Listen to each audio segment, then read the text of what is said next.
Well, hello again, Slurds. Welcome back to the Cheers to Comics podcast. I am your host, Brian Wayne, and this is Pull List Priorities for October 23rd, 2019.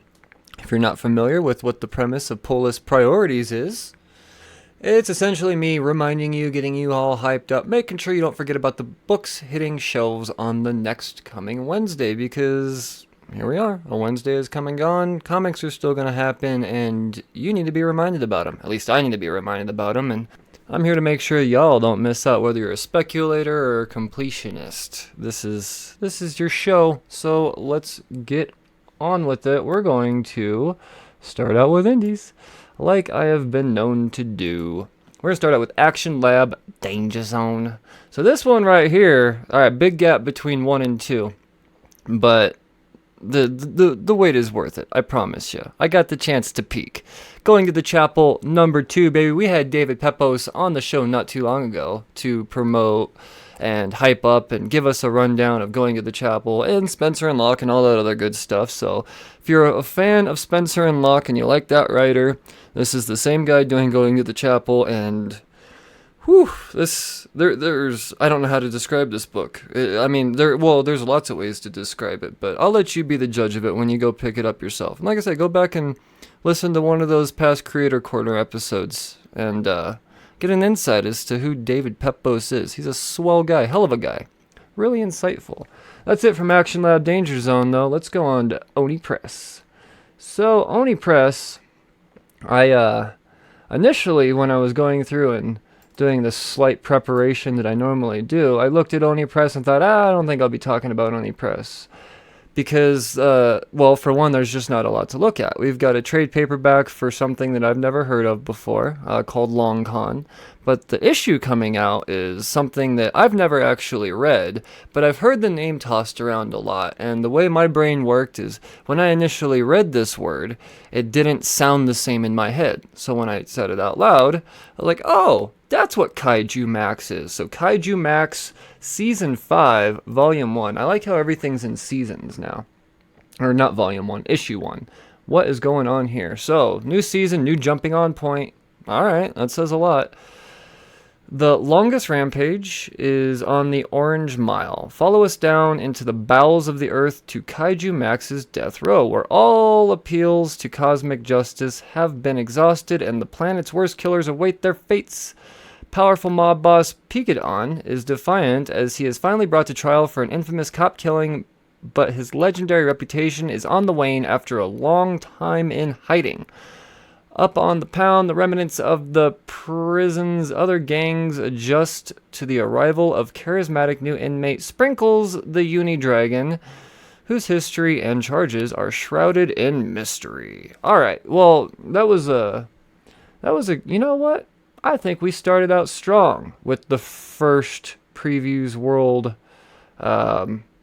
solicit, if that makes sense. A lot of times there are descriptions that I'm looking for. A lot of times their descriptions are not so great, but, I get a lot out of this, and I'll be damned. I'm going to jump on Kaiju Max at Season 5, see what the fuck is up. That's it for Oni Press, so let's go on to Scout Comics. There's really not a whole lot of indies to talk about this week, but what they make up for in, or what they lack in volume, they make up for in quality. So, Scout Comics, we've got Crucified number 5. I picked up issue number 1. I don't know if this is an ongoing or what's going on. Okay. The final issue to the first arc. Alright, this is where I'll step in. I realized that I wanted to read this book in bulk. Binge read it, if you will. And you know what? Scout's actually known for they were the first people to do the binge line. So I bet you this one happens eventually. I don't know. Maybe not. That's whatever. But the fact is that Crucified was a book that sparked my interest immediately based off the premise of a hitman's next target is the newly resurrected Jesus. So that sounds fun. I can't wait to actually dive in. Like I said, I enjoyed the first issue. Carrying on. What do we got here? Do we have anything from Source Point? We do have a little bit of Source Point stuff. Let's see. I'm not prepared for this. What do we have coming out of Source Point? Dark Collection, number 1. Okay. Kelly Williams. 4 short, horrific tales inspired by urban legends and folklore from around the world. I'm not going to read anymore. It's a $7 price tag. I bet you're getting a bang for your buck. I like Source Point Press. I do. And it's October, so what the hell, right? Continuing on past Source Point and on to Bolt. Bolt Comics, baby. They definitely got some stuff coming out this week. Let's see what Money Shot #1's about. You know I like to fucks with the #1s. And looking at that cover, I bet it has something to do with sex. That guy has a condom behind his ear like it's a pin. She is reaching for that pickle. She's got no shirt on and giving the old V to. All right, cool. Let's see what's happening here. Tim Seeley, Sarah Beatty, Kurt Michael Russell. All right. In the near future, space travel is ludicrously expensive and largely ignored. Enter Christine Ocampos, inventor of the Starshot teleportation device. Her big idea: she'll travel to new worlds, engage intimately with local aliens, and film her exploits for a jaded Earth populace trying to find something new on the internet.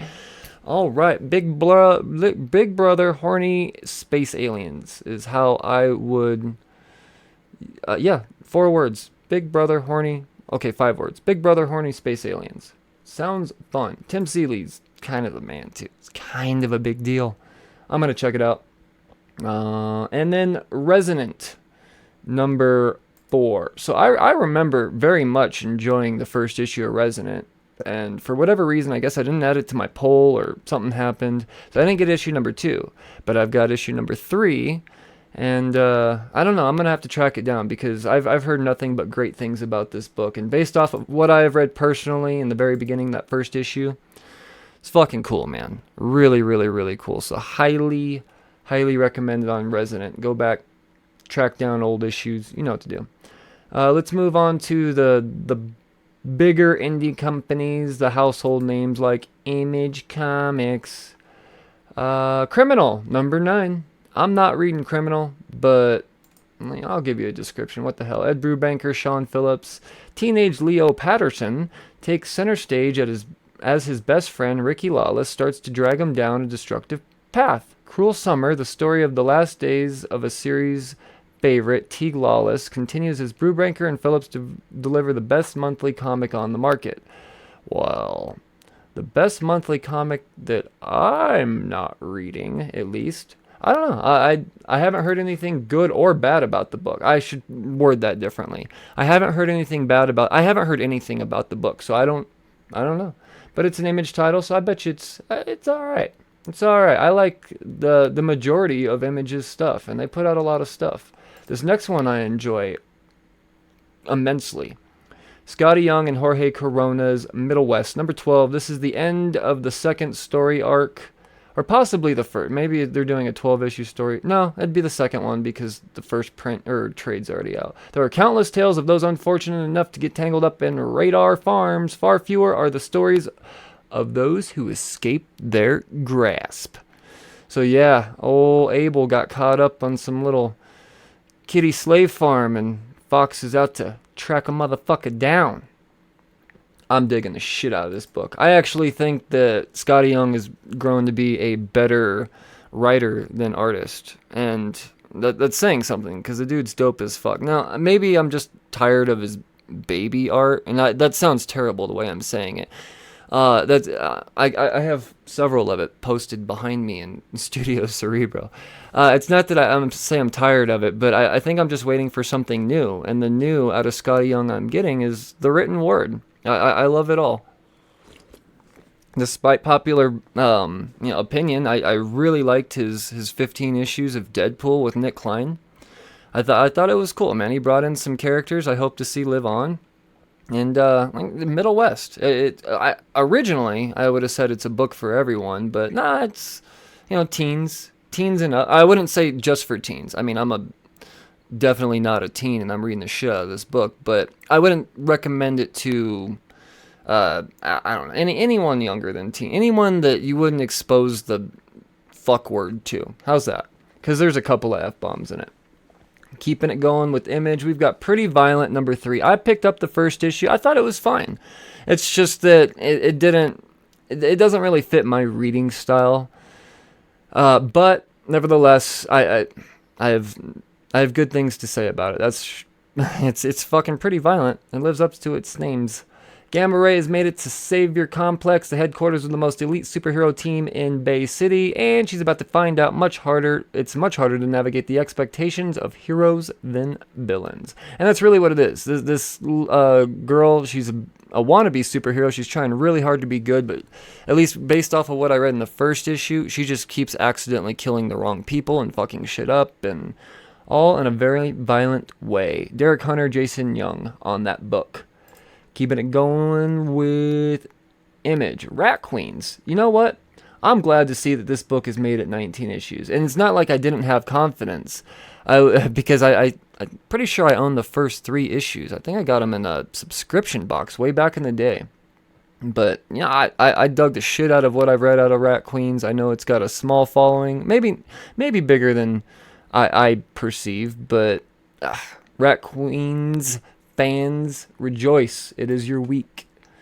Savage Dragon number 246. It's never a jumping. I can say this with, utmost confidence. This is Eric Larson's book for those who have been reading Eric Larson's Savage Dragon from the very beginning. It's not a jumping on book. For those that really want to read Savage Dragon, you either got a lot of catching up to do as far as continuity goes, or, just wait for miniseries and one-shots and specials and stuff like that if you want to get your Savage Dragon. But from my understanding, this is not something that you could easily jump into at all without knowing everything about Savage Dragon. Oh man. I love to see it here, and it's time, but I hate to see it go. Sharky the Bounty Hunter, number 6, from Mark Millar and Simone Bianchi. God damn, is it good. This is actually something I kind of should dedicate an entire trade negotiations to, but I already have gone through and talked about it in single issues, and frankly, I've got so many bonus episodes lined up for y'all. So, I don't know, maybe I'll have a bonus episode. Oh, maybe a Patreon episode. Maybe I'll start doing that. Yeah, there's some incentive for you guys to jump on Patreon, but it's not plug time.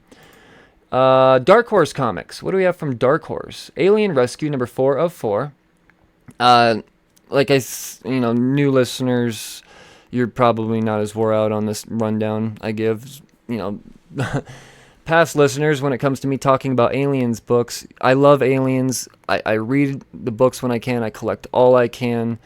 It's not really something that I talk about on the podcast often, but just know, an Aliens Rescue book, it's number 4 of 4, so, and these covers, dude, all of these covers, even if you never open these books, they will sit nicely on a wall. And who's doing this one? Roberto de la Torre.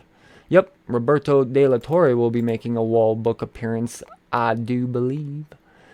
Alright, so I don't usually shout out trades on this, but because this is something that has such a massive fan base and so few appearances as far as how often we get to see, well, I guess that's, yeah, you know what I'm trying to say. Berserk is what I'm talking about. Ben, I thought you didn't like manga. You know what? I fucking like Berserk. I don't read a lot of it, but I enjoy the shit out of the art. Kentaro Miura. I think I said that right. Kentaro Miura. He's a monster. So we've got the Volume 3 Deluxe hardcover. Nice $50 price tag, but it collects Volumes 7 through 9. And dude, I really wish Previews gave an inside peek on this because I want to see it. But, god damn. I know, I broke all of my rules on that book. No manga, no, it's not necessarily a rule, but yeah, you get it. Alright, what's going on here? I see number 1. Count Crowley, Reluctant Monster Hunter. Alright, what's going on here? David Dastamalchian, can't believe I said that right, and Lucas Kenter. Aspiring reporter Jerry Bartman is furious, I bet you it's Bartman, is furious when she's demoted to hosting the nightly creature feature at her small town TV station. But Jerry quickly learns that there is more to horror hosting than just introducing bad B-movies. Her first night in the costume of her missing predecessor, Count Crowley, finds her to face with a living, breathing werewolf. Or was she just that drunk? She should come on the podcast. She does have a bottle of what's probably Jim Beam, but not labeled Jim Beam. You know what? I must have missed this in my goings overs before the podcast type of stuff. I'm glad I found it a second time through. I'm interested in that. And it's only a 4-parter. So what are you going to do? You're going to buy it. Tommy Gun Wizards, number 3 of 4. So it's Al Capone versus Elliot Ness, and instead of booze running, it's magic running, I guess. I don't know. I read the first issue and it didn't really resonate with me, but I'm still very, very intrigued with the premise of it all. I always have an infatuation with anything Al Capone has ever done. Kind of, yeah. Sorry. But no, so if you guys are reading this and if you have any case at all for me to pick this book back up again, I'm not going to fight you. I do. I want to like it. It's just because the pull list is so deep for me already, I can't always give everything the chances they deserve, unfortunately, because I got to make sure that you guys have the quality content. If I go around talking about stuff that I don't really like, then how am I going to sell it to you guys? And by no means I don't make any money off selling you guys these books. I just want to see the industry thrive. That's why I do this. That's all it is. So done with that ramble. Let's keep going to IDW. IDW Publishing. We've got some G.I. Joe. Numero 2. Alright, so I didn't pick up the first issue of G.I. Joe, but I did hear it was good. It didn't get the Transformers treatment, if you will. So, yeah, no, G.I. Joe. I've never read G.I. Joe, not really my character. But, yeah, fucking, there you go. It's continuing on. Sonic the Hedgehog, number 22 in that ongoing series. It's a Sonic book, And, oh, cool. And also a miniseries as well. Sonic the Hedgehog, Tangle and Whisper, number 3 of 4. So there you go. For the youngsters, and Sonic is by no means just for youngsters, but if you're looking for something for the youngsters, IDW is never, it's really almost always a safe bet. Check out IDW Publishing. They've got the goods. And continuing on, Boom Studios. Boom Studios, baby. What do we got?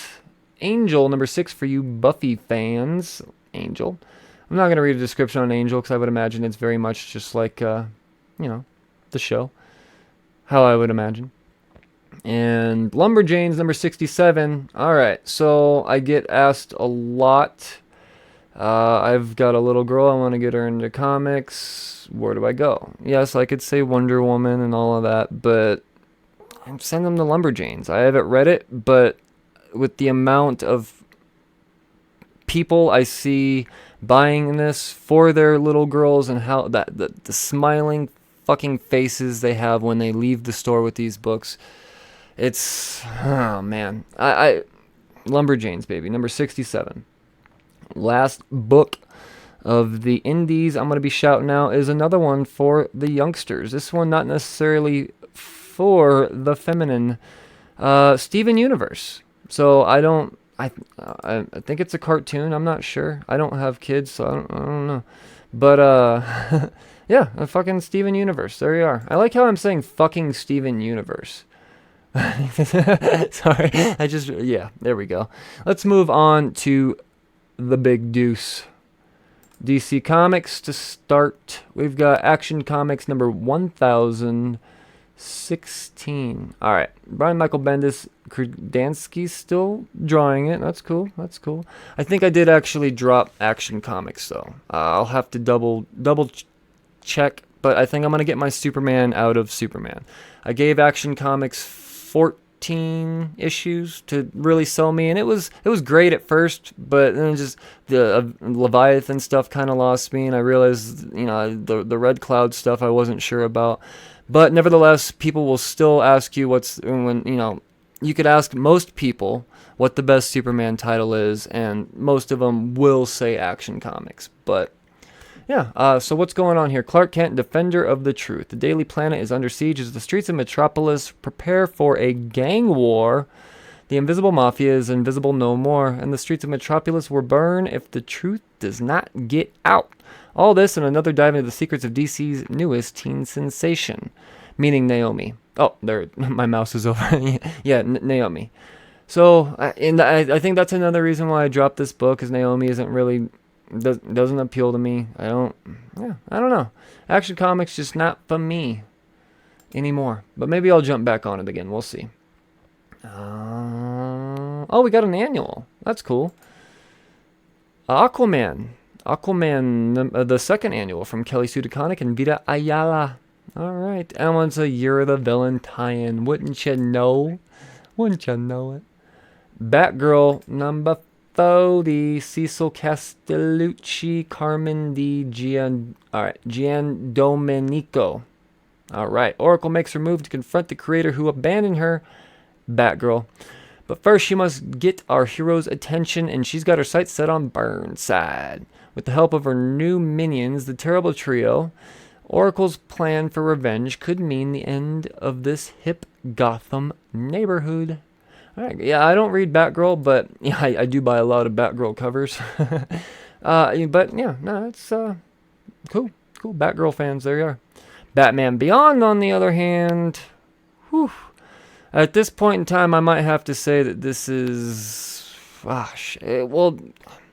top two best DC ongoing titles. I go back and forth between this and Detective, but Batman Beyond is dope. This one right here, though, I bet you we got ourselves a key issue coming up here. Dan Jurgens, Sean Chen. All right, in the wake of his fateful showdown with False Face and Split, the Batman of tomorrow has gone missing, with the Caped Crusader AWOL and Neo Gotham facing the threat of one of the deadliest villains ever known. A new hero is needed.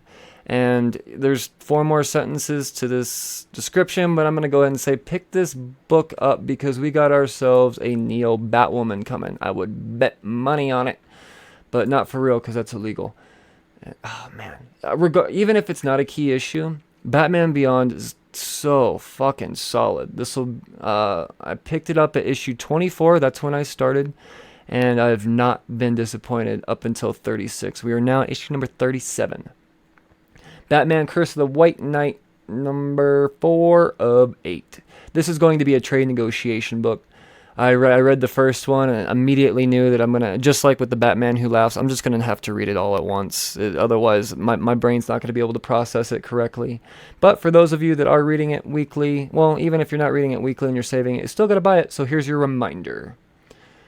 Batman Superman, number 3. My favorite Joshua Williamson title ever. I love this fucking book. It's so goddamn good. It's all of them Who Laughs. It ended with the Superman Who Laughs. Oh, spoilers. And issue number 2. Yeah. Golly, get you some Batman Superman. That is so freaking good. Carrying on. Oh, look. It's the other best ongoing book. Detective Comics number 1014. You know, I'm starting to think that DC, at the end of the year, they announced that they're not going to be doing bi-monthly books anymore. All their titles are going to be monthly. And with as often as I'm seeing a lot of these books, sometimes 3 of them in a month, it seems. Maybe I'm overshooting that, but definitely twice a month, at least, for some of these titles. They're cranking it out while they can, but fuck. Detective Comics it's worth it. If this book was weekly, and remember when Detective Comics was weekly, I would do this every week. It's amazing. Flash number 81. Yeah, I don't read Flash, but obviously so many people do. And yeah. You've been reminded. Justice League Dark number 16. I really need to catch up on this book. I have been picking it up, but I fell off for a minute because there was a week where I had to make a cut. There was like 30 books I needed to fucking read, and I just knew I had to make a cut. And this one was kind of roller coastery for me, so this one got cut. Now I need to catch up because I can't miss an issue. I can't skip an issue. How the hell? I don't know. But Justice League Dark, baby, there it is. Martian Manhunter, number 9 of 12. This book is fucking weird, man. I read the first 4 of these and thought, yep, gotta binge it. I know it sounds like I'm making that excuse a lot. So just know that you guys are gonna have so much bonus content coming. There's so many books that I'm just waiting to end so I could just plow through them and give you all a complete rundown in trade negotiations episodes. Red Hood Outlaw number 39. This, yeah, I've picked up issues here and there, and it feels like a fucking Red Hood book. That's for damn sure. All right, Terrifics number 21. I'm glad to see the Terrifics is still gone. That's cool. Let me give a description on Terrifics. Gene Luen Yang writing it and Steven Segovia drawing it. Bizarro and the Terribles have invaded Earth Zero with a mission: turn back the clock. Armed with the time machine given to him by Lex Luthor, the one and only Man of Yesterday, TM, is determined to reverse progress in the multiverse to a simpler time. A stupider time, you might say. A bizarre time. Who's going to stop this regression transgression? The Terrifics? That's who. All right. Well, shit. That's cool. I'm really glad to hear this book still. That's interesting as shit, man. That's interesting. That's fucking interesting, man. Wonder Woman number 81. All right, G. Willow Wilson still writing it, and that's a pretty awesome Jenny Frisson cover. All right, Olympus has been returned to the gods. Now that the deities of Diana's world are back in power, all of her troubles are over, or are they? Using the welcome distraction, Cheetah has finally made her way to her final destination of destruction. Themyscira, I think is how you say that. All right, cool. That does it for DC. Let's move on to Marvel. So many second and third and fourth and even a fucking fifth printing of Absolute Carnage books and tie-ins and all of that. But there is actually one that's not a reprint, and that's going to be Lethal Protectors number 3 of 3. Sure, yeah, this a little bit of Absolute Carnage this week. Oh, we got a number 1 coming out of Marvel. Amazing Mary Jane. Who's writing it? Leah Williams. Who's drawing it? Carlos E. Gomez. Ooh, that Ramos cover's pretty dope. So this is why they've been doing all the Mary Jane things. I know. I should know this stuff, right? I admittedly, when I get the previews book, I only go through the previews section. For whatever reason, I hardly ever look through the Marvel and DC. I don't know why that is. I just know that the Marvel and DC is always going to be there. And, that's going to be the stuff that's going to be solicited in more place than one outside of previews. A lot of the indie stuff doesn't... it's up to the creators to solicit this stuff. And if you're not following them or following someone that's sharing their stuff, then it can be hard to know this stuff. So that's my excuse for not knowing why the fuck we've been having so many Mary Jane variant covers. I'm assuming this is why. All right, one lucky lady hit the jackpot with her own series. All right, okay, no, all right, yeah, but that doesn't, this, okay, this fucking spinning from the pages of Amazing Spider-Man number 25. All right, that gives me a little bit of something, I guess. She's a movie star now. All right, that's what I'm gonna take out of this. This is Mary Jane movie star. That's what I would bet this is. But the art term cover's pretty cool. That's throwbacky as fuck. I like it. I do. I like it quite a bit. Amazing Spider-Man number 32. This is your fucking pivotal, or your main Spider-Man title. Jeez, my words are just not working right now. Nick Spencer and Patrick Gleason this time. All right, the future is in peril, as seen in Amazing Spider-Man number 25. So it's not an Absolute Carnage tie-in.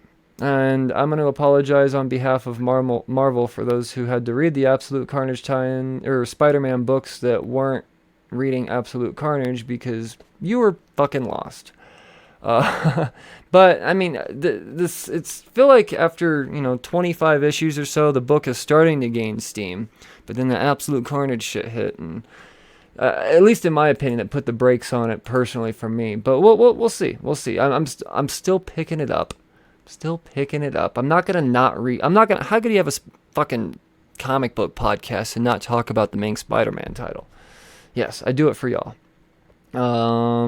This one, however, this one's got a $10 price tag, so these are the reasons why you should have a pull list and hope for these discounts, especially when books like this come out towards the end of the month, where my discount works, where the more I buy towards the end of the month, the bigger the discount. So, yes, Nick Spencer, Jonathan Hickman. So, all right, this full circle thing. It's a bunch of people.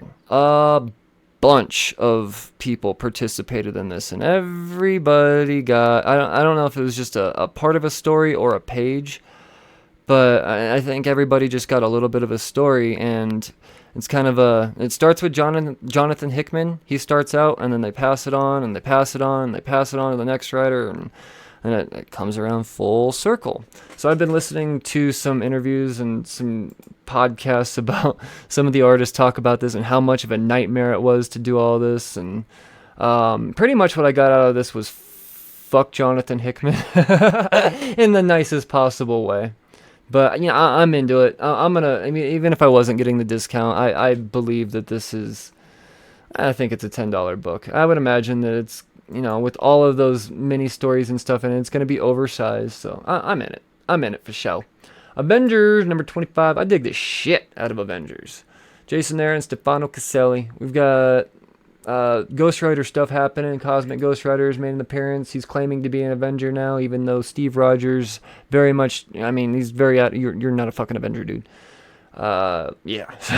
It's a fun book. Contagion, number 4 of 5.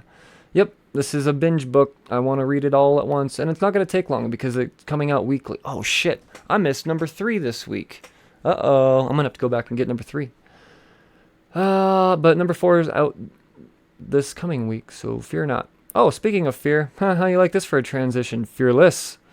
Fearless, number 4 of 4. So this miniseries is Oba.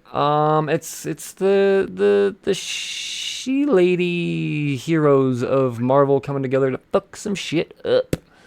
I read the first issue and thought, you know what? That's exactly what this is. It's pretty cool. But it's not for me. That's all. I can't buy them all, guys. Ghost Spider number 3. This is a cool one. I'm gonna give this one a go for a little while longer, I think. And not that I have any reason to drop it other than the fact that, you know, volume. But no, this is really cool. It's Gwen going back and forth. She lives her home life back in Earth 65, and she goes to school and lives in a world where she could still have a secret identity in the 616. It's cool, and it's introducing new villains and stuff, and yeah, no, I like it quite a bit.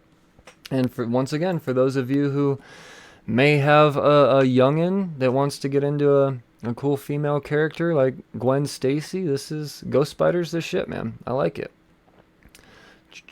All right, Immortal Hulk number 25. Oh yeah, speculator, show up early, baby. This is a groundbreaking double-sized issue. Al Ewing, Joe Bennett, German Garcia, another Alex Ross cover. So this is going to take a deep look at the 10th iteration of the Marvel Universe. It's been explained that Marvel is now on its 9th iteration or reboot or revamp or rebirth, whatever you want to call it. And Marvel already has the 10th one planned out. And it takes place way in the future. So it's not like everything. It's gonna be a while, and more likely when they do start telling this story, it's going to be taking place during the 9th. I don't. This is my speculation, but the fact is that we're gonna get. It's been rumored that in this 10th world, Galactus is actually going to be the Hulk. So that sounds fucking ridiculously badass, and I would imagine yes, this is going to be an issue that a lot of people are going to want to swipe up, even at the $6 price tag. But it is 40 pages oversized, and I would imagine it's really good. King Thor number 2 of 4, halfway there before Jason Aaron passes down the hammer. I like it. I like King Thor. I like the first issue. It was cool. I I don't want Jason Aaron to stop. I mean, granted, it's going to be in good hands, I would imagine, with Donny Cates taking over Thor. I didn't get to report that news because that news came out on my off week. But, oh, man, fuck. Come on. Once again, sad to see it go, but yeah, stuff. Well, all right, so we got the second book of the Dawn of X happenings here. We've got Marauders #1. Duggan's writing it, Matteo Loli's drawing it, and previews gave me no description. But thankfully, because I do kind of stay up on the news, I can give you just a little bit of one. Kitty Pryde's a motherfucking pirate, leading some motherfucking X-Men out to sea. Bam. That's it. Oh, okay, I clicked on the wrong thing. Here's a description. The X-Men sail at dawn. Even in the glorious new dawn, mutant kind faces hardships and oppression from their human counterparts, led by Captain Kate Pryde and funded by Emma Frost and the Hellfire Trading Company. Marauder, Storm, Pyro, Bishop, and Iceman sail the seas of the world to protect those hated and feared. How fucking smart is this team? Think about this. You got Pyro, Storm. With Storm on a boat, you ain't ever having no fucking turbulence and shit out on the water. It's not called turbulence, but you understand what I'm saying. Bishop, he's just, come on. I watch Bishop all day. Iceman, surrounded by water. I bet you, I don't know. And Kate Pryde is captain? What? Emma Frost, all up on that cover. She's just funding it. But I don't know. I bet she makes an appearance in the book. Frankly, I'm excited for all of them. Initially, when they started announcing this stuff, I was like, what the fuck do I care about an X-Men pirate? But come on, the way they sold me by building these teams. These teams are amazing. Didn't even realize till I put down the X-Men that the new X-Men essentially is the Summers family. Spoilers, but you get that on the cover. I mean, yes, you got Wolverine in there too, but yeah, dude, this is. I know that I was very weary when I was going through talking about the house and the powers and all of that stuff because I felt stupid, but I have confidence in Hickman forever. All of it makes so much sense. I can't wait to see how he ties Marauders into what I read in House. This is so cool. I'm mostly curious as to Emma Frost's part, to be honest. Continuing on. Punisher Kill Crew #4 of 5. So this spawns from the War of the Realms. Punisher, he's a man of his word. He's got shit to fuck up. He's gonna go fuck that shit up. You know what? I'm gonna talk about another trade. Spider-Man Life Story. The reason I'm bringing up this trade is because I already did the trade negotiations on it. I couldn't wait that long, or this long, for the book to come out.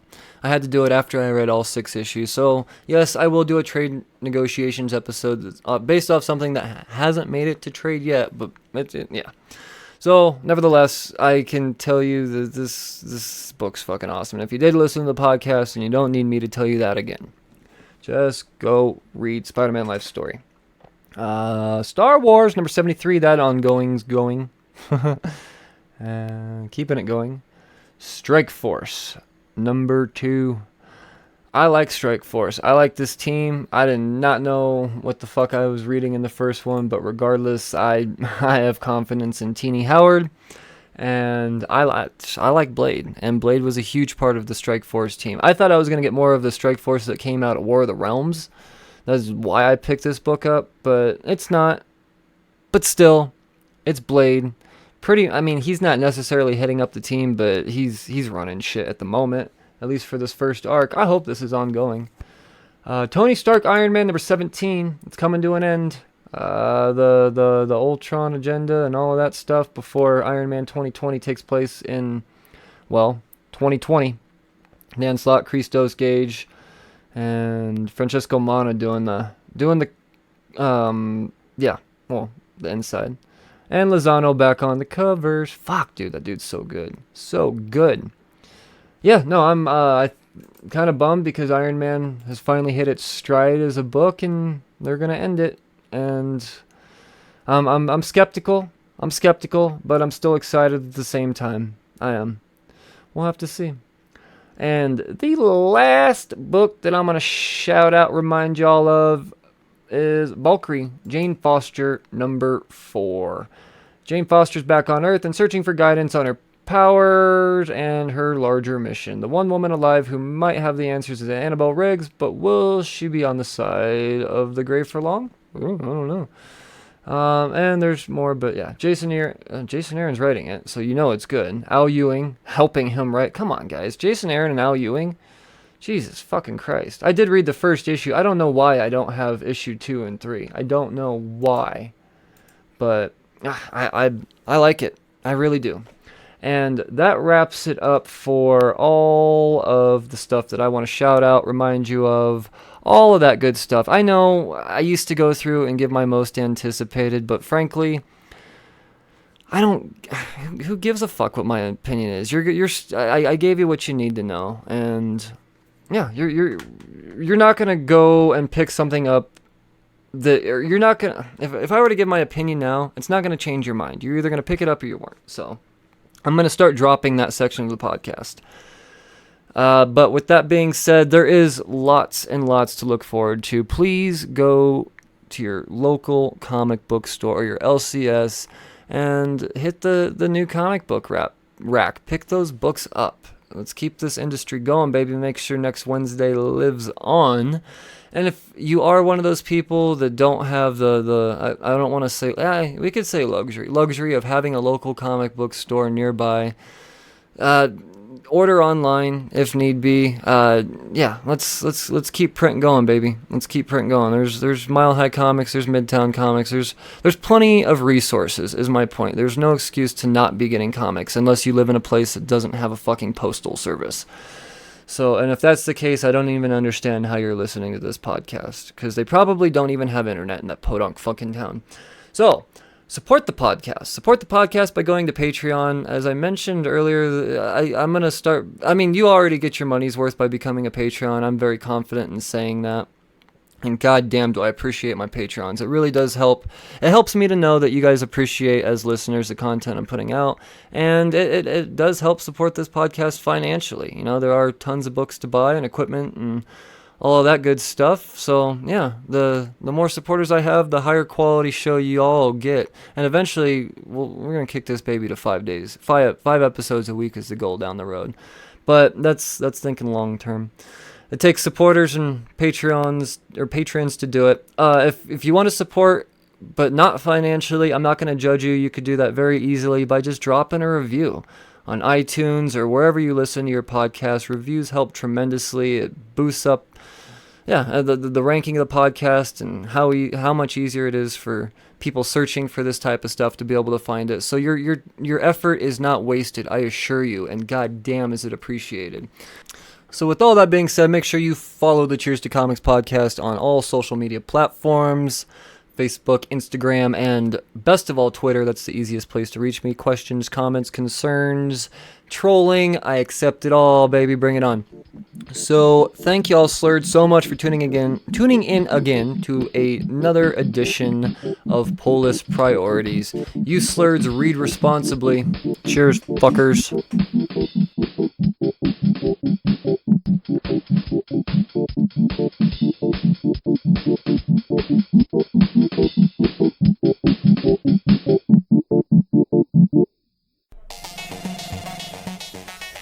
What's up, nerds? This is Rich, the host of the Three Fat Nerds podcast. I would like to invite you to check out our podcast. We have 2 shows every week, and both of our shows are about everything that is pop culture and nerdom. That's right, we talk about movies, we talk about comics, we talk about video games, we talk about role-playing games, we talk about Dungeons & Dragons, and so much more. You can find us anywhere you get podcasts just by searching 3 Fat Nerds. Also, while you're at it, go ahead and like our page on Facebook, 3 Fat Nerds Podcast. Follow us on Twitter and Instagram at 3 Fat Nerds Pod. And of course, you can check out our website, 8122productions.com.